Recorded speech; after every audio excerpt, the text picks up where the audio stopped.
नमस्कार दोस्तों, आपका स्वागत है। तो आज का हमारा टॉपिक है भारत की जलवायु। तो आज की इस वीडियो में हम भारत की जलवायु और मानसून को कवर करेंगे। तो आज की वीडियो आपके लिए काफ़ी इम्पोर्टेंट होने वाली है। परीक्षा की दृष्टि से तो ये महत्वपूर्ण है ही, और वैसे भी आज आपको बहुत कुछ सीखने को मिलेगा। आज आपको ये पता चलेगा कि मानसून कैसे आता है भारत में, कहाँ कहाँ पर वर्षा होती है, बहुत कुछ आज आपको सीखने को मिलेगा। और लास्ट में हम प्रीवियस ईयर के क्वेश्चन भी करेंगे। तो चलिए बिना देरी किए हुए वीडियो की शुरुआत करते हैं। और सबसे पहले ये देखते हैं कि मौसम, ऋतु और जलवायु, इनमें अंतर क्या होता है। तो सबसे पहले देखते हैं कि मौसम यानी कि वेदर क्या होता है।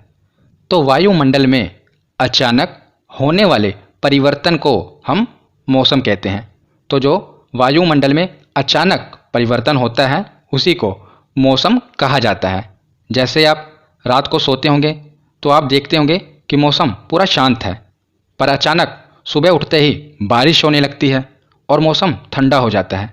तो आप कहते हैं ना कि अचानक से मौसम ठंडा हो गया। आप ये तो नहीं कहते कि जलवायु ठंडी हो गई, आप यही कहते हैं ना कि अचानक से क्या हुआ, मौसम ठंडा हो गया।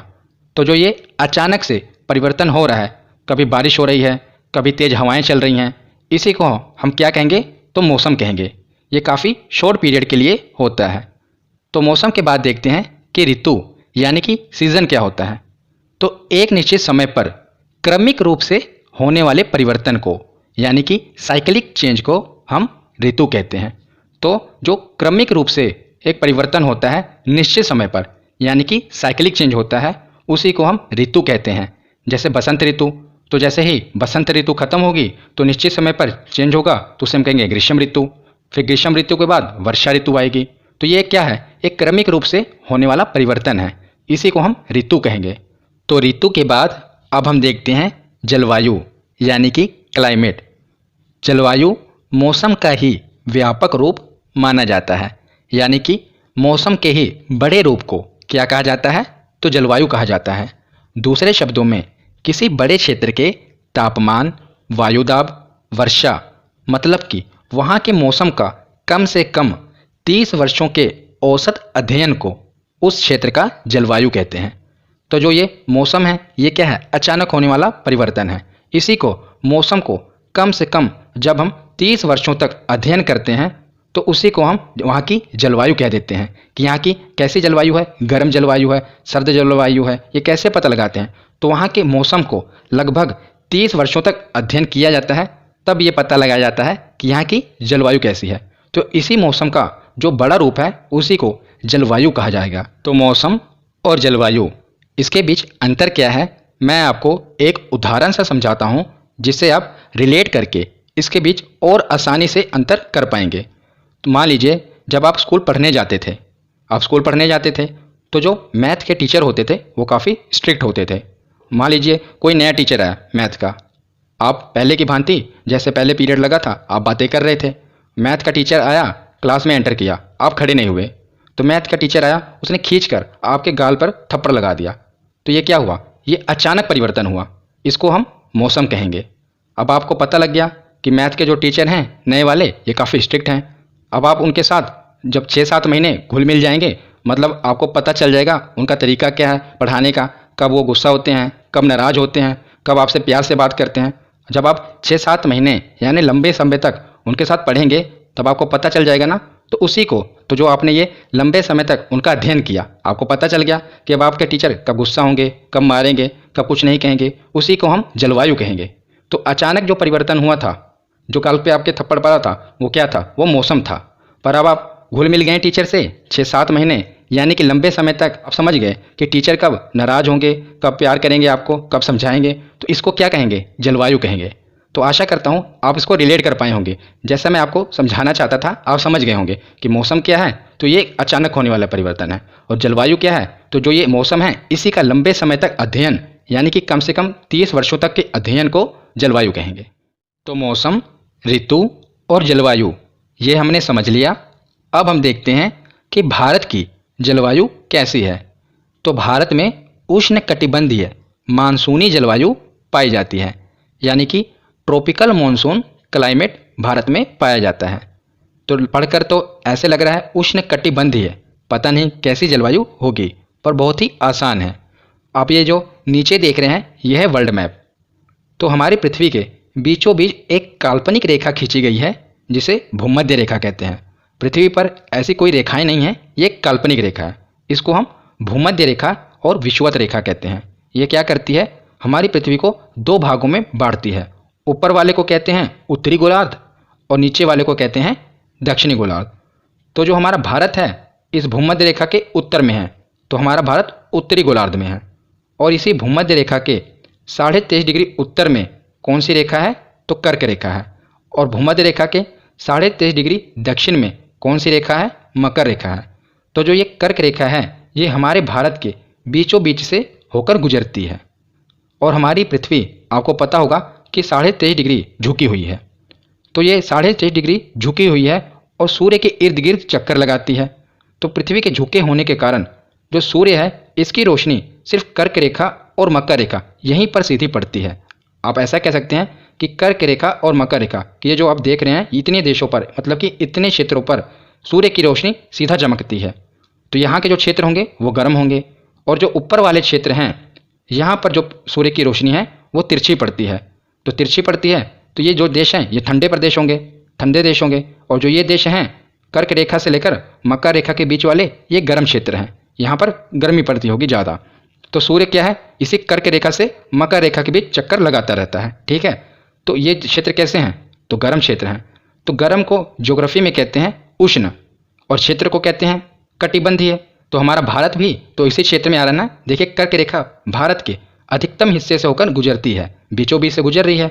तो भारत भी इसी हिस्से में आ रहा है। तो ये हमारा भारत भी गर्म क्षेत्र है क्योंकि यहाँ पर सूर्य की रोशनी सीधा पड़ेगी। तो इसे कहेंगे उष्णकटिबंधीय जलवायु। अब हम देखते हैं कि मानसूनी क्या है। तो मानसून क्या होता है, सबसे पहले ये समझिए। तो भारतीय मानसून का वर्णन सबसे पहले अरब विद्वान अल मसूदी ने किया था। किसने किया था, अल मसूदी, याद रखिएगा ये नाम पूछा गया है। और मानसून शब्द की उत्पत्ति किस भाषा से हुई थी, तो अरबी भाषा से हुई थी। अरबी भाषा के एक शब्द था मौसम, इससे मानसून शब्द की उत्पत्ति हुई थी, जिसका मतलब क्या था कि मौसम के अनुसार दिशा बदलने वाली पवनें। तो मौसम के अनुसार दिशा बदलने वाली पवनों को मानसून कहा जाता है। और अगर मैं आपको सिंपल लैंग्वेज में समझाऊं तो जो बादल होते हैं जो बारिश कराते हैं उनको हम मानसून कहते हैं। मतलब कि जो बारिश वाले बादल होते हैं उन्हीं को मानसून कहा जाता है। और परिभाषा के अनुसार मौसम के अनुसार दिशा बदलने वाली पवनें मानसून कहलाएंगी। तो जो किसी भी देश की जलवायु है ये किस चीज़ों पर निर्भर करती है, तो कुछ चीज़ें हैं जिन पर किसी भी देश की जलवायु निर्भर करेगी। ये है उस स्थान की ऊंचाई क्या है, ये महत्वपूर्ण फैक्टर है जो वहाँ की जलवायु जिस पर डिपेंड करेगी। दूसरा है वहाँ पर पहाड़ों की स्थिति क्या है। तीसरा है कि वह स्थान समुद्र से कितनी दूरी पर है, ये भी वहाँ की जलवायु का एक महत्वपूर्ण फैक्टर होगा। और चौथा है कि वह स्थान किस अक्षांश पर स्थित है, इससे भी वहाँ की जलवायु का पता चलेगा। तो ये कुछ कारक हैं जिनसे वहाँ की जलवायु का पता चलेगा। अब हमने समझ लिया कि मानसून शब्द की उत्पत्ति कैसी हुई और हमारी जो भारत की जलवायु है ये हमने पढ़ा ना, उष्णकटिबंधीय मानसूनी जलवायु है, ये भी मैंने आपको समझा दिया। अब हम आगे देखते हैं। तो आगे हम देखते हैं कुछ टेक्निकल शब्दों के बारे में हम पहले समझ लेते हैं, क्योंकि आगे इनका जिक्र होगा, इसीलिए पहले ही आप समझ लीजिए कि ये क्या होते हैं। पहले हम देखते हैं कि वृष्टि छाया क्षेत्र, जिसे इंग्लिश में रेन शैडो कहते हैं, ये क्या होता है। तो जैसे आप देख रहे हैं इमेज में, ये पर्वत है और आपको पता होगा कि बादलों को बारिश कराने के लिए बादल पहले कहीं पर टकराते हैं तभी बारिश होती है। तो इस तरफ की हवा बह रही है तो हवा अपने साथ बादलों को लेकर आएगी, तो बादल हवा के साथ आ रहे हैं तो क्या करेंगे, इस तरफ वो इस पर्वत से टकरा जाएंगे और इस तरफ बारिश कर देंगे। पर्वत से टकराने के बाद तो ये वाले एरिया में तो बारिश हो जाएगी, पर पर्वत के दूसरी साइड यहाँ पर बारिश नहीं होगी, और होगी भी तो नाम मात्र की होगी, जिसे हम ना के बराबर ही समझेंगे।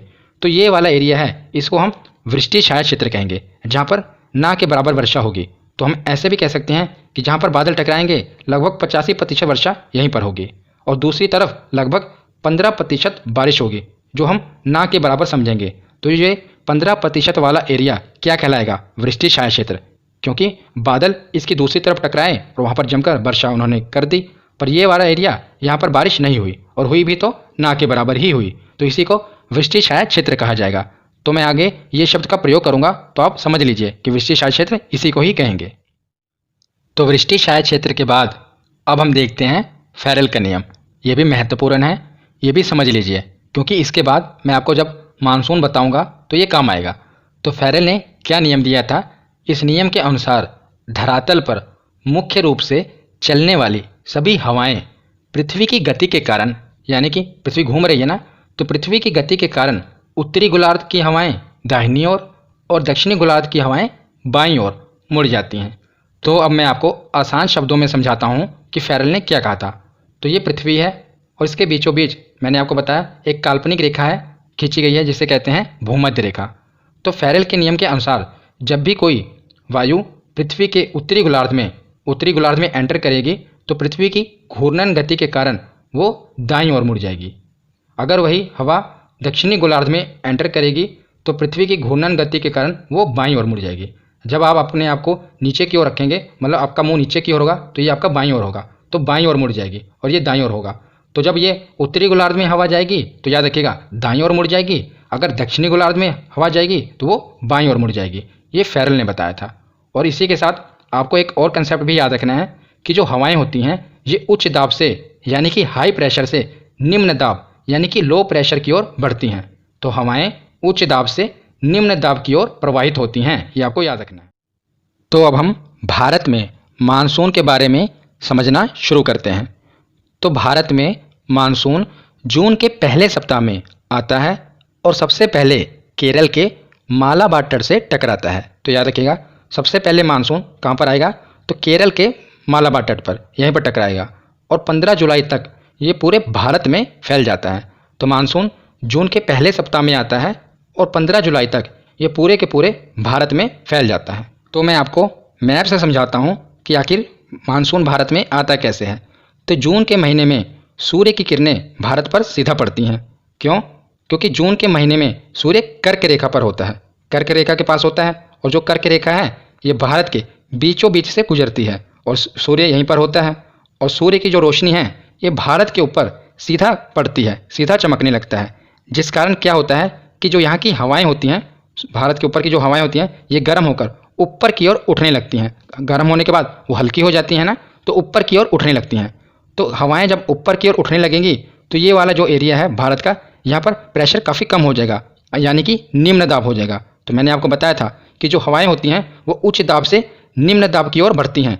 अब भारत की हवाएं हल्की होकर ऊपर उठ गई गर्मी के कारण, तो निम्न दाब हो गया। तो जो अगल बगल की हवाएं हैं उच्च दाब वाली, ये भारत की ओर आने लगेंगी, क्योंकि भारत में इस समय निम्न दाब है, हवाएं गर्म होकर हल्की हो गई और ऊपर उठने लगी, जिस कारण प्रेशर कम हो गया। तो जो हाई प्रेशर यानी कि उच्च दाब वाली हवाएं हैं ये भारत की ओर आने लगेंगी, तेज़ी से आने लगेंगी।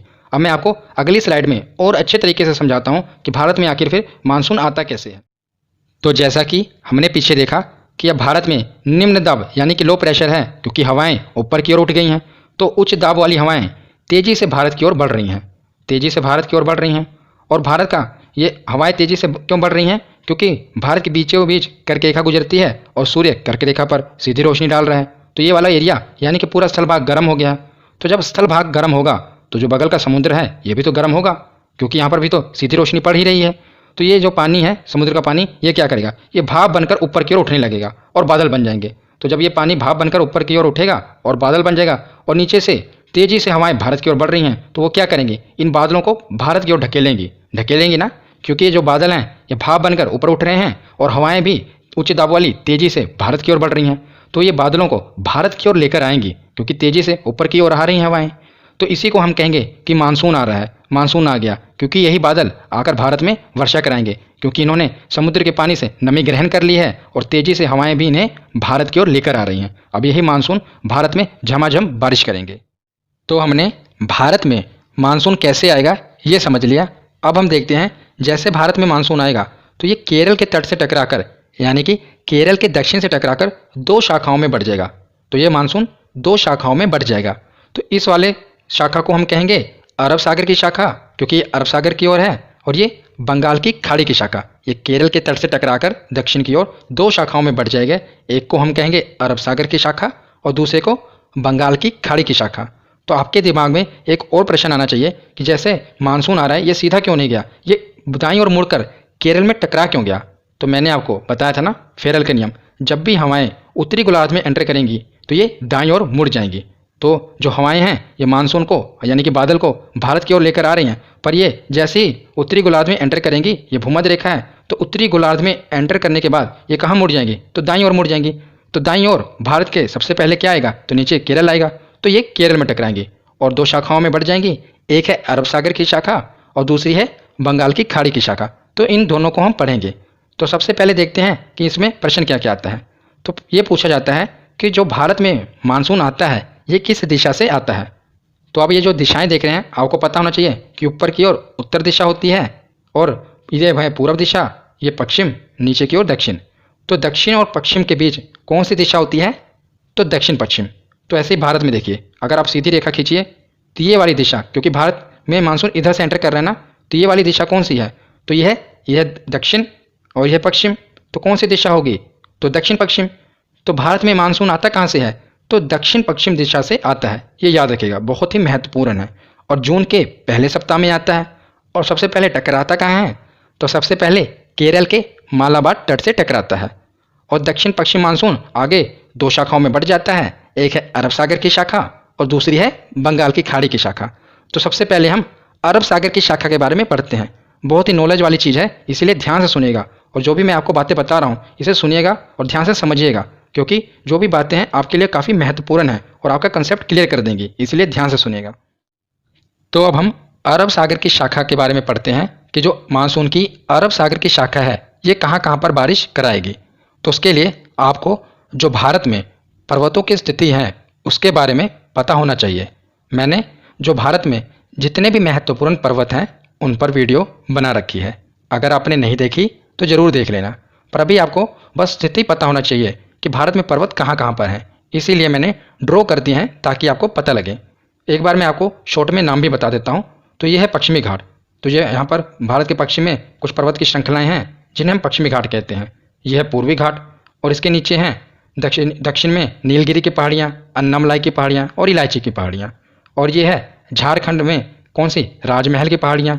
मेघालय में गारो खासी जयंतिया की पहाड़ियाँ। और यही ऊपर यहाँ पर अरुणाचल प्रदेश में डाफला मिशमी पहाड़ियाँ, मिजोरम में मिजो पहाड़ियाँ।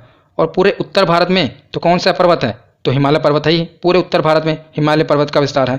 आपको नाम नहीं पता कोई बात नहीं, आप सुन लीजिए, बस आपको स्थिति के बारे में पता होना चाहिए कि कौन सा पर्वत कहाँ पर है, वो तो मैंने ड्रॉ कर ही दिया है। और ये है ऊपर विंध्याचल, नीचे सतपुड़ा की पहाड़ियाँ, ये मध्य प्रदेश में है। और ये पूरा राजस्थान, ये कौन सा पर्वत श्रृंखला है यहाँ पर, अरावली पर्वत श्रृंखला। और ये है गिर पर्वत, जो कि गिर पहाड़ी है, कहाँ पर है, तो गुजरात में है। तो ये तो कुछ नाम थे, मैंने आपको बता दिए। और जो स्थिति है वो मैंने ड्रॉ कर रखी है कि कहाँ पर कौन सा पर्वत है। तो अब जो ये अरब सागरी शाखा है ये केरल के तट पर टकराकर इसी ओर बारिश करेगी, पर जो ये तमिलनाडु है यहाँ पर बारिश नहीं होगी। क्यों नहीं होगी, तो आप देख ही रहे हैं, यहाँ पर पर्वत है, पहाड़ियाँ हैं, कौन कौन सी, अन्नामलाई की पहाड़ियाँ हैं और इलायची की पहाड़ियाँ हैं। तो यहीं पर मानसून टकराएगा और केरल की ओर खूब वर्षा होगी। पर वहीं तमिलनाडु वाला जो क्षेत्र है ये वृष्टिशाय क्षेत्र में आ जाएगा। हमने पढ़ ही लिया वृष्टिशाय क्षेत्र क्या होता है। तो यहाँ पर बारिश नहीं होगी और होगी भी तो ना के बराबर होगी। कहाँ पर, तमिलनाडु की बात कर रहा हूँ मैं। और केरल में तो खूब बारिश होगी। तो एग्जाम में ये पूछा जाता है कि जो दक्षिण पश्चिम वाला मानसून है ये कहाँ पर बारिश नहीं कराता, तो याद रखेगा तमिलनाडु में बारिश नहीं कराता। क्यों, क्योंकि ये वृष्टिशाय क्षेत्र वाला एरिया है, हमने समझ लिया। तब यही अरब सागरी शाखा केरल के बाद ऊपर की ओर जाएगी, क्योंकि यहाँ पर तो पश्चिमी घाट है। तो ऊपर क्या है, कर्नाटक, तो कर्नाटक में बारिश होगी। तो कर्नाटक के बाद ऊपर की ओर बढ़ेगी तो यहाँ पर क्या है, महाराष्ट्र, तो महाराष्ट्र में भी खूब बारिश होगी, पर पश्चिमी तट पर ही होगी। अगर आप देखेंगे तो ये पश्चिमी घाट के इधर है, महाराष्ट्र के मराठवाड़ा और विदर्भ, ये सूखे से प्रभावित रहते हैं क्योंकि ये पश्चिमी घाट के इस तरफ है और बारिश पश्चिमी तट पर हो रही है। पश्चिमी तट पर पूरी बाढ़ आ जाएगी महाराष्ट्र में, और यहीं पर विदर्भ वाले एरिया में और सूखे से ग्रस्त रहेगा ये वाला एरिया, मराठवाड़ा और विदर्भ, ये सूखे से प्रभावित रहते हैं। क्यों, क्योंकि पश्चिमी घाट के इस तरफ तो खूब बारिश होती है और ये वाला एरिया कहाँ, वृष्टिशाय क्षेत्र में आ जाता है, इसलिए सूखे से प्रभावित रहता है। अब यही मानसून हमने देखा पहले केरल, कर्नाटक और महाराष्ट्र में बारिश कराई। अब आगे ये शाखा बढ़ेगी तो ये आगे जाकर 3 शाखाओं में बढ़ जाएगी। बस अभी आप सुनते रहिए, आपको बाद में ये चीज़ें याद हो जाएंगी और एग्जाम में क्या प्रश्न बनते हैं वो मैं बता दूंगा। तब ये हमने देखा कि आगे यहाँ पर गुजरात के पास आके ये शाखा, अरब सागरी शाखा 3 शाखाओं में बढ़ जाएगी। कौन कौन सी, एक शाखा तो गुजरात की ओर चली जाएगी और एक मध्य प्रदेश की ओर चली जाएगी और एक शाखा सीधी चली जाएगी। तो 3 शाखाओं में बट गई, एक गुजरात की ओर, एक मध्य प्रदेश की ओर और एक सीधी चली जाएगी। ठीक है। तो गुजरात में कौन सा पर्वत है? तो गिर पर्वत है। तो जो ये पहली शाखा है इस गिर पर्वत से टकराकर ये वाले एरिया में बारिश करेगी। ये वाला एरिया जो गुजरात के नीचे है इसे हम कहते हैं सौराष्ट्र। तो गुजरात के सौराष्ट्र वाले एरिया में खूब बारिश होगी। और वहीं ऊपर जो गिर पर्वत के ऊपर वाला क्षेत्र है ये कच्छ का रण है, ये मरुस्थल ही है, आपको पता होगा मरुस्थल है पूरा। तो नीचे की ओर तो बारिश खूब होगी सौराष्ट्र वाले एरिया में, क्योंकि यहाँ बीच में कौन सा पर्वत है? तो गिर पर्वत है। यहीं पर मानसून टकराएगा और यहीं पर खूब वर्षा होगी और ऊपर वर्षा नहीं होगी। कच्छ का रण है वो वृष्टि छाया क्षेत्र में आ जाएगा। तो गुजरात की शाखा के बाद जो दूसरी शाखा है ये मध्य प्रदेश में जाएगी, हमने पढ़ा था। तो मध्य प्रदेश में ऊपर कौन सा पर्वत है? तो विंध्याचल पर्वत है, नीचे सतपुड़ा पर्वत है। तो मानसून इन्हीं पर्वतों के बीच घूमता रहेगा, टकराता रहेगा ऊपर नीचे, और यहाँ पर मध्य प्रदेश में खूब सारी वर्षा कराएगा। तो मध्य प्रदेश आप देख रहे हैं मध्य प्रदेश ऊपर भी है। तो जो विंध्याचल पर्वत के ऊपर वाला क्षेत्र है ये वृष्टि छाया क्षेत्र में आ जाएगा, यहाँ पर बारिश नहीं देखने को मिलेगी। तो वहीं बीच में आप देखेंगे तो विंध्याचल और सतपुड़ा के बीच खूब बारिश होगी। और इसी के बीच एक नदी बहती है, नर्मदा नदी। तो इसमें भी पानी काफ़ी, ये नदी उफान में आ जाएगी क्योंकि यहाँ पर काफ़ी बारिश होगी। मानसून के समय ये नदी काफ़ी उफान में आ जाती है, खूब पानी होता है इस नदी में। तो पहली जो शाखा है हमने देखा कि वो गुजरात के गिर पर्वत से टकराकर सौराष्ट्र में वर्षा कराएगी। दूसरी शाखा मध्य प्रदेश में वर्षा कराएगी, विंध्याचल और सतपुड़ा के बीच ऊपर वाला क्षेत्र जो है ये वृष्टि छाया क्षेत्र में आ जाएगा। अब हम तीसरी शाखा के बारे में देखते हैं। तो जो तीसरी शाखा है ये जो सीधी गई थी वो सीधी आगे राजस्थान में वर्षा नहीं कराएगी। क्यों नहीं कराएगी? क्योंकि आप देख रहे हैं जो अरावली पर्वत है ये मानसून की दिशा के समानांतर है, ये सीधा है ना। अगर ये पर्वत इस प्रकार होता तो यहाँ पर बारिश होती, पर आप देख रहे हैं पर्वत की स्थिति किस प्रकार है, ये मानसून की दिशा के समानांतर है। तो मानसून सीधा आगे बढ़ जाएगा, ये उसे रोक ही नहीं पाएगा पर्वत, तो क्या बारिश होगी यहाँ पर। इसीलिए आप देखेंगे राजस्थान में बारिश नहीं होती, बहुत कम बारिश होती है, मरुस्थल है वहाँ पर। तो जो मानसून है वो अरावली पर्वत श्रृंखला के फिर सीधा आगे की ओर जाएगा। और यहाँ पर दिल्ली है, दिल्ली में रायसीना की पहाड़ियाँ हैं। तो जो अरावली पर्वत श्रृंखला है इसी का हिस्सा है रायसीना की पहाड़ी। तो रायसीना की पहाड़ी से मानसून टकराएगा तो दिल्ली में वर्षा होगी। तो ये जो रायसीना की पहाड़ियाँ हैं ये ज़्यादा ऊंची नहीं है। फिर मानसून आगे जाकर सीधा उत्तराखंड में, यहाँ पर हिमालय पर्वत का विस्तार है, तो यहाँ हिमालय से टकराकर हिमालयी क्षेत्रों में खूब जमकर वर्षा होगी। फिर क्या होगा कि उत्तराखंड से कुछ बादल टकराकर पीछे की ओर आएंगे, पीछे की ओर आएंगे। फिर ये बादल, अब इनमें नमी उतनी नहीं रहेगी, पहले जो इतनी नमी थी इनमें, अब इन्होंने इतनी बारिश कर दी, अब इनमें इतनी नमी नहीं रहेगी। फिर क्या होगा, दिल्ली में थोड़ी बूंदाबांदी होगी, ज़्यादा बारिश नहीं होगी, लौटते समय थोड़ी सी बूंदाबांदी होगी। उसके बाद क्या होगा, पंजाब में ये बारिश कराएंगे। तो यहाँ पर अब हमारी अरब सागर की शाखा खत्म होती है, सबसे अंत में बारिश पंजाब में होगी। अब हम आगे देखते हैं बंगाल की खाड़ी की शाखा। तो अरब सागरी शाखा हमने पढ़ ली, अब हम बंगाल की खाड़ी वाली शाखा इसके बारे में पढ़ते हैं। हमने देखा था ना भारत के दक्षिण में टकराकर मानसून 2 शाखाओं में बट गया था, एक थी अरब सागरी शाखा, यहाँ पर हमने पूरा पढ़ लिया। अब हम बंगाल की खाड़ी वाली शाखा इसके बारे में पढ़ते हैं। तो बंगाल की खाड़ी वाली शाखा सीधा जाती है और मेघालय में गारो खासी जयंतियाँ इन पहाड़ों से टकराती है और यहाँ पर खूब बारिश कराती है। तो एक शाखा तो यहाँ पर जाएगी और यहाँ पर बारिश कराएगी और आगे उत्तर पूर्वी राज्यों में बारिश कराएगी। और दूसरी शाखा क्या होगी, जैसे प्रकार अरब सागरी शाखा बट गई थी उसी प्रकार बंगाल की खाड़ी वाली शाखा जो ये देख रहे हैं यह गारो पहाड़ी यहाँ से टकराकर मुड़कर इस ओर मुड़ जाएगी। तो पहले तो हम उत्तर पूर्वी राज्य कवर कर लेते हैं, बाद में जो ये मुड़ गई है यहाँ पर देखेंगे। तो उत्तर पूर्वी राज्यों में सबसे पहले तो ये गारो खासी जयंतियाँ पहाड़ियों में टकराएगी और इनकी आकृति कीप के समान है। ये एग्जाम में पूछा गया था कि किसकी आकृति कीप के समान है, आप इमेज में देख रहे हैं ये कीप है। तो इसकी आकृति गारो खासी जयंतिया पहाड़ियों की आकृति कीप के समान है। तो मानसून क्या होता है, जब यहाँ पर जाता है जो बीच वाला मानसून है जो इनके बीच में जाता है वो इसी में फंस जाता है। क्यों? क्योंकि इनकी आकृति कीप के समान है। मानसून जैसे ही यहाँ पर जाता है टकराता है इसी में फंस जाता है और इसी में फंसकर खूब बारिश कराता है इन्हीं के बीच में। तो आप देखेंगे कि मेघालय के मासिनराम और चेरापूंजी में भारत में सबसे ज़्यादा वर्षा होती है। भारत में ही नहीं पूरी दुनिया में सबसे ज़्यादा वर्षा होती है। क्यों? क्योंकि यहाँ की कीप की आकृति के समान की पहाड़ियों के कारण जब भी मानसून जाता है उसी के बीच में फंस जाता है और खूब बारिश कराता है। और कुछ मानसून ऊपर की ओर जाते हैं तो ये अरुणाचल प्रदेश की डाफलामिश्मी पहाड़ियों टकराकर वहाँ बारिश कराते हैं, कुछ यहाँ पर असम की मिकिर पहाड़ियों से टकराकर यहाँ पर बारिश कराते हैं। तो उत्तर पूर्वी राज्य हमने देख लिया। अब हम देख रहे हैं दूसरी शाखा जो ये गारो पहाड़ी है यहाँ से टकराकर इधर मुड़ गई। तो ये शाखा कहाँ पर जाएगी, तो ये बंगाल की खाड़ी की शाखा जो गारो की पहाड़ी से टकराकर बाईं ओर मुड़ जाती है, ये झारखंड, बिहार, यूपी यहाँ पर बारिश कराएंगे। तो अरब सागरी शाखा से बारिश नहीं होती यहाँ पर यूपी बिहार में, कहाँ से होती है, बंगाल की खाड़ी वाली शाखा से। याद रखिएगा बंगाल की खाड़ी वाली शाखा से ही बारिश कहाँ कहाँ पर होगी, झारखंड, बिहार और यूपी में। फिर यही शाखा आगे जाकर कुछ बूंदाबांदी दिल्ली में करा देगी और दिल्ली के बाद ये पंजाब में बारिश कराएगी। तो हमने देखा कि जो अरब सागरी शाखा थी ये भी उत्तराखंड से वापस आकर पंजाब में बारिश करा रही थी।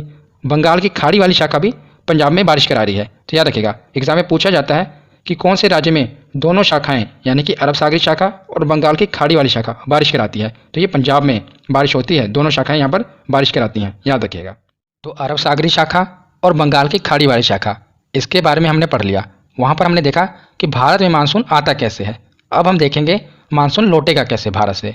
तो ये वीडियो थोड़ी लंबी तो बन रही है, पर मैं डिटेल में बता रहा हूँ ना, इसलिए थोड़ा पेशेंस रखिए और आपके सारे कंसेप्ट यहाँ पर क्लियर हो जाएंगे। लास्ट में आप जब देखेंगे प्रीवियस ईयर क्वेश्चन तो आपके आसानी से सब टिक हो जाएंगे, इसलिए थोड़ा ध्यान से सुनिए। तो हमने देखा था कि भारत में मानसून आया कैसे था। तो कर्क रेखा भारत के बीचों बीच से गुजरती है। तो यहाँ पर हमने देखा था सूर्य की किरणें सीधा पड़ी, तो यहाँ पर निम्न दाब वाली स्थिति हो गई, जिस कारण उच्च दाब वाली हवाएं यहाँ पर आई थी, मानसून लेकर आई थी। तो यहाँ पर बारिश हुई थी। अब यही स्थिति हम देखेंगे सितंबर के महीने में। भारत के नीचे की ओर है ना विषुवत रेखा, यहाँ पर जगह कम है, आप समझ लीजिए कि भारत के नीचे की ओर है विषुवत रेखा। तो अब यही जो जून के महीने में सूर्य की किरणें कर्क रेखा पर पड़ रही थी, अब सितंबर के महीने में यही सूर्य की किरणें विषुवत रेखा, जिसे हम भूमध्य रेखा कहते हैं, यहाँ पर सीधा पड़ने लगेंगी। जिस कारण क्या होगा, यहाँ पर निम्न दाब वाली स्थिति हो जाएगी और जो उच्च दाब वाली हवाएं हैं ये निम्न दाब की ओर बढ़ने लगेंगी। तब भारत से मानसून लौटने लगेगा। तब हम देखते हैं कि मानसून लौटेगा कैसे और बारिश होगी तो कहाँ कहाँ पर होगी। तो जो अरब सागरी शाखा है ये तो सीधा लौट जाएगी। हमने देखा था ना पंजाब में यहाँ पर अरब सागरी शाखा भी बारिश करा रही थी और इधर से बंगाल की खाड़ी वाली शाखा, ये दोनों पंजाब में बारिश करा रहे थे। तो अब ये अरब सागरी शाखा तो आराम से लौट जाएगी, क्योंकि इसे अरावली पर्वत श्रृंखला नहीं रोकेगी। तो अरब सागर वाली शाखा ये तो सीधा निकल गई, क्योंकि अरावली ने तो उसे रोका नहीं। पंजाब में थे ना दोनों शाखाएं, अरब सागर वाली शाखा सीधा निकल गई। पर बंगाल की खाड़ी वाली शाखा लौटते समय झारखंड में यह है राजमहल की पहाड़ियाँ, यहाँ से टकराकर ये नीचे की ओर तेजी से मुड़ जाएगी। कहाँ से? नीचे की ओर तेजी से मुड़ जाएगी। और यहाँ पर मानसून में इस समय क्या होगा कि नमी नहीं है, क्योंकि ये स्थल भाग में है ना। जब भी ये मानसून भारत में आया था तो हमने देखा था कि जलवाष्प, समुद्र का पानी गर्म हुआ था, जलवाष्प, तो पूरी नमी थी उसमें, तो भारत में खूब वर्षा हुई। पर अभी ये स्थल भाग में है मानसून लौटते समय, तो कोई नमी नहीं है इसमें, इसलिए कोई वर्षा भी नहीं कराएगा। यही जब हमने देखा कि राजमहल की पहाड़ियों से ये मुड़ गया मानसून तेजी से नीचे की ओर। तो ये उड़ीसा में, उड़ीसा और आंध्र प्रदेश नीचे, तो यहाँ पर खूब आंधियाँ आएंगी, चक्रवात आएंगे जब ये मानसून लौट रहा होगा। तो ये पूछा जाता है कि किस राज्य में चक्रवात आते हैं मानसून के लौटते समय। तो कहाँ कहाँ पर आते हैं? तो आंध्र प्रदेश और उड़ीसा में चक्रवात और तूफान आते हैं जब मानसून लौट रहा होता है, क्योंकि इसमें नमी तो होती नहीं, बारिश होगी नहीं। तो उसके बाद क्या होगा, आंध्र प्रदेश के बाद नीचे यहाँ पर आप देखेंगे बंगाल की खाड़ी, तो यहाँ से क्या होगा, मानसून थोड़ी सी नमी ग्रहण कर लेगा, लौट रहा है ना, तो यहाँ पर थोड़ी सी नमी ग्रहण कर लेगा। तो नमी ग्रहण करने के बाद आंध्र प्रदेश के नीचे वाले हिस्से में थोड़ी सी बारिश होगी, ऊपर वाले हिस्से में चक्रवात आएंगे, तूफान आएंगे, पर नीचे वाले हिस्से में थोड़ी सी बारिश होगी, जो मैं आपको बता रहा हूँ, ध्यान से सुनिए। तो उसके बाद क्या होगा, तमिलनाडु वाले एरिया में तो पूरी जमकर बारिश होगी। सबसे ज़्यादा बारिश कहाँ पर होगी? तो तमिलनाडु वाले एरिया में। तो मैं आपको कंक्लूड करके बताता हूँ। जब ये बंगाल की खाड़ी वाली शाखा आएगी, राजमहल की पहाड़ियों से टकराएगी, तो राजमहल की पहाड़ियों के टकराने के बाद उड़ीसा और आंध्र प्रदेश, यहाँ पर तेज चक्रवात आएंगे, तूफान आएंगे, क्योंकि अभी इसमें नमी नहीं है, तेज़ी से हवाएं चल रही हैं। उसके बाद तमिलनाडु के तट पर ये टकराकर वहाँ पर खूब बारिश करेगी। इसे कोरोमंडल तट भी कहते हैं, तमिलनाडु वाला तट। तो यहाँ पर खूब बारिश होगी, याद रखिएगा। और एग्जाम में यही प्रश्न पूछा जाता है कि लौटते मानसून में सबसे ज़्यादा बारिश कहाँ पर होती है? तो याद रखिएगा कोरोमंडल तट यानी कि तमिलनाडु पर होती है। तमिलनाडु में तो बारिश होगी, पर केरल में बारिश नहीं होगी। जैसे हमने देखा था जब मानसून आया था तो यहाँ पर पहाड़ियाँ हैं, तो पूरा केरल में बारिश हुई थी और तमिलनाडु वाला एरिया वृष्टिशात क्षेत्र में आ गया था। पर अभी क्या होगा, ये केरल वाला एरिया वृष्टिशात क्षेत्र में आ जाएगा और तमिलनाडु वाले एरिया में खूब बारिश होगी। इसीलिए याद रखिएगा लौटते मानसून में सबसे अधिक वर्षा कहाँ पर होती है? तो ये होती है तमिलनाडु में। तो लौटते मानसून की दिशा क्या होती है? तो ये उत्तर पूर्व होती है। हमने देखा था ना कि बंगाल की खाड़ी वाली शाखा यहाँ पर जाकर टकराई थी, तो ये उत्तर पूर्व था। अब यहीं से मानसून लौट रहा है, यहाँ से राजस्थान की पहाड़ी से टकराकर नीचे की ओर आ रहा है, तो उत्तर पूर्व से ये मानसून लौट रहा है। और सबसे अधिक वर्षा कहाँ पर होती है? तो तमिलनाडु में होती है, ये हमने पढ़ लिया। अब भारत में सबसे अधिक वर्षा की बात करें, ये तो हमने देखा कि लौटते हुए मानसून में सबसे अधिक वर्षा तमिलनाडु में होती है। अगर बात करें कि भारत में सबसे अधिक वर्षा कहाँ होती है, तो मासिनराम में होती है। भारत में नहीं, पूरी दुनिया में। और भारत में सबसे कम वर्षा तो लद्दाख में जो लेह है वहाँ पर सबसे कम वर्षा होती है, याद रखिएगा। क्योंकि यहाँ पर आप देखें बड़े बड़े पर्वत हैं, मानसून बेचारा आगे जा ही नहीं पाता, तो लेह में बारिश हो ही नहीं पाती। इतने बड़े बड़े तो हिमालय पर्वत की श्रृंखलाएं हैं यहाँ पर, तो कहाँ पर बारिश होगी? लेह में। तो सबसे कम वर्षा होती है लेह में, और भारत में सबसे अधिक वर्षा होती है मासिनराम में। ये बारिश होती है ना भारत में, देखिए दक्षिण पश्चिमी मानसून जो है, जब भारत में मानसून आता है तो 80% बारिश उससे होती है। उसके बाद जब भारत से मानसून लौटता है तो 17% के लगभग बारिश उससे होती है। अब बचा 3%, वो हम आगे देखते हैं। हमने 97% देख लिया। 80% जब भारत में मानसून आता है तब बारिश, 17% जब भारत से मानसून लौटता है तब बारिश होती है, बचा 3%। अब वो हम आगे देखते हैं, उसके बाद प्रीवियस ईयर क्वेश्चन देखेंगे। तो हमने देख लिया कि भारत में जो मानसून आया वो बारिश हुई, वो भी हमने पढ़ लिया। लौटते मानसून से जो वर्षा हुई वो भी पढ़ लिया। तो हमने 97% जो वर्षा होती है भारत में वो पढ़ ली। जो 3% वर्षा होती है लगभग, ये पश्चिमी विक्षोभ के कारण होती है, जिसे हम इंग्लिश में वेस्टर्न डिस्टर्बेंस कहते हैं। तो इसके कारण होती है। तो अब ये समझते हैं कि ये क्या है। तो ठंड के दिनों में भूमध्य सागर से जो पानी है, ये है भूमध्य सागर। तो भूमध्य सागर का जो पानी है ये भाप बनकर ऊपर उठ रहा होता है। तो आप सोच रहे होंगे कि ठंड के महीने में कैसे भाप बनकर ऊपर उठेगा। तो ठंड के महीनों में भी तो सूरज की रोशनी तो पड़ेगी ही ना, तो थोड़ी बहुत ही गर्मी तो होगी। तो जो पानी है ये धीरे धीरे भाप बनकर ऊपर उठ रहा होता है। तो पश्चिम से एक तेज हवा आती है जिसे हम कहते हैं जेट स्ट्रीम, आंधी की तरह आती है और इन बादलों को भारत की ओर ले आती है और ये भारत के उत्तरी पश्चिमी राज्यों में वर्षा कराती है। तो एग्जाम में यही पूछा जाता है कि ठंड के महीने में भारत के उत्तरी पश्चिमी राज्यों में वर्षा होती है, ये किसके कारण होती है। तो ये पश्चिमी विक्षोभ के कारण होती है। याद रखिएगा, किसके कारण? पश्चिमी विक्षोभ के कारण, जिस कारण पंजाब और हरियाणा में तो वर्षा होती है और जम्मू कश्मीर, उत्तराखंड और हिमाचल प्रदेश में बर्फबारी होती है। आप देखते हैं ना कि ठंड के महीने में बर्फबारी होती है, तो पश्चिमी विक्षोभ के कारण पंजाब और हरियाणा में वर्षा होती है। मुख्यतः आप याद रखिएगा पंजाब में ही पूछा जाता है कि सर्द के महीने में पंजाब में किसके कारण वर्षा होती है, तो पश्चिमी विक्षोभ के कारण। और जम्मू कश्मीर, उत्तराखंड और हिमाचल, यहाँ पर बर्फबारी होती है। तो ये हमने पढ़ लिया पश्चिमी विक्षोभ। तो कुछ वन लाइनर प्रश्न बचे हैं, अब इन्हें देख लेते हैं। तो पंजाब में इस वर्षा को रबी की फसल का टॉनिक कहा जाता है। किस वर्षा को? तो पश्चिमी विक्षोभ के कारण जो पंजाब में वर्षा होती है इसे रबी की फसल का टॉनिक कहा जाता है। क्यों कहा जाता है? तो पंजाब में रबी की फसल में मुख्यतः पंजाब में गेहूं की खेती की जाती है। तो गेहूं की फसलें उगाई जाती हैं। तो गेहूं को जो है पानी की ज़्यादा ज़रूरत नहीं होती, चावल की फसल को ज़्यादा ज़रूरत होती है। तो जो गेहूं की फसल को पानी की ज़रूरत होती है, ये पश्चिमी विक्षोभ के कारण जो वर्षा हो जाती है वो काफ़ी फ़ायदा करती है गेहूं की फसल के लिए। जो बारिश होती है वो काफ़ी उपयुक्त होती है और उस वर्षा के कारण गेहूं की जो फसल है इसको काफ़ी फ़ायदा होता है। इसीलिए पंजाब में इस वर्षा को रबी की फसल का टॉनिक कहा जाता है। और रबी की फसल, खरीफ की फसल, ये मैंने आपको समझाया हुआ है अच्छी से। किसमें?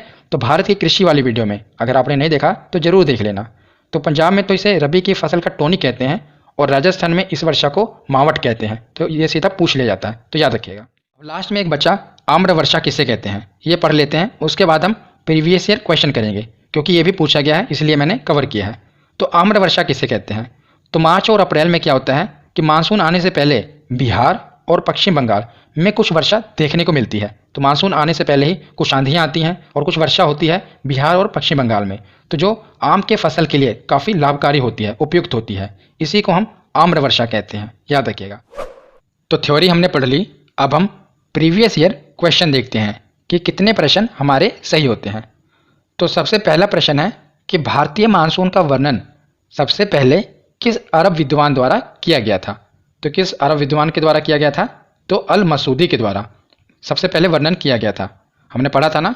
अगला प्रश्न है कि मानसून किस भाषा का शब्द है। तो ये किस भाषा का शब्द है? अरबी भाषा का। अगला प्रश्न है कि निम्नलिखित में से कौन सा एक सबसे सूखा स्थान है। तो मतलब कि ये पूछ रहा है कि भारत में सबसे कम वर्षा कहाँ पर होती है, वही सूखा स्थान होगा। तो हमने पढ़ा था लेह। तो लेह एक सूखा स्थान है। तो अगला प्रश्न है कि दक्षिण पश्चिम मानसून निम्नलिखित में से किस प्रदेश में सर्वप्रथम प्रवेश करता है। तो दक्षिण पश्चिम मानसून का मतलब कि जो भारत में मानसून सबसे पहले आता है वो कहाँ पर प्रवेश करता है। तो हमने पढ़ा था केरल में।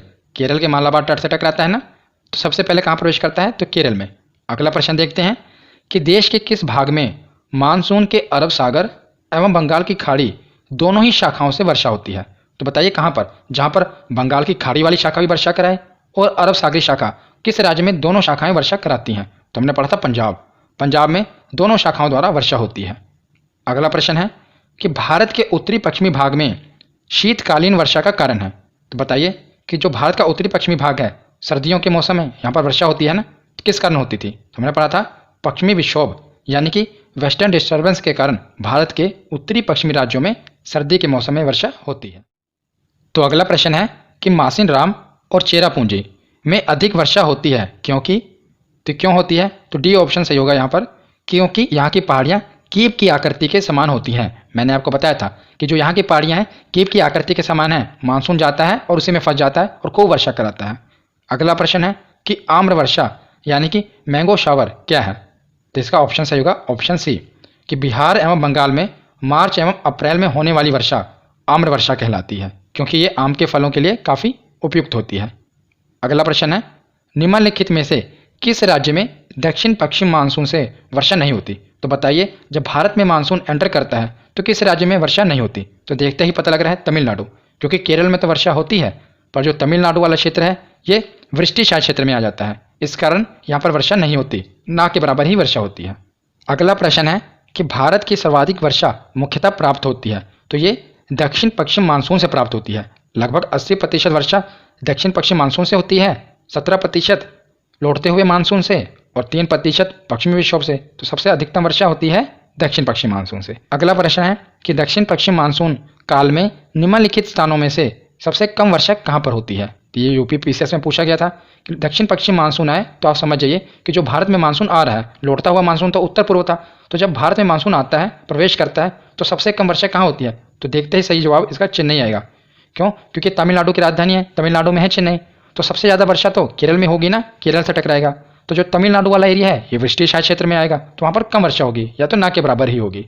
आज का आखिरी प्रश्न है कि जम्मू कश्मीर में होने वाली शीतकालीन वर्षा का कारण कौन सा है? तो सर्दियों के मौसम में किसके कारण वर्षा हुई थी उत्तरी पश्चिमी राज्यों में? तुमने पढ़ा था पश्चिमी विक्षोभ के कारण। तो इसका राइट आंसर होगा ऑप्शन बी। तो कैसी लगी ये वीडियो आज की, कमेंट सेक्शन में जरूर बताना। धन्यवाद।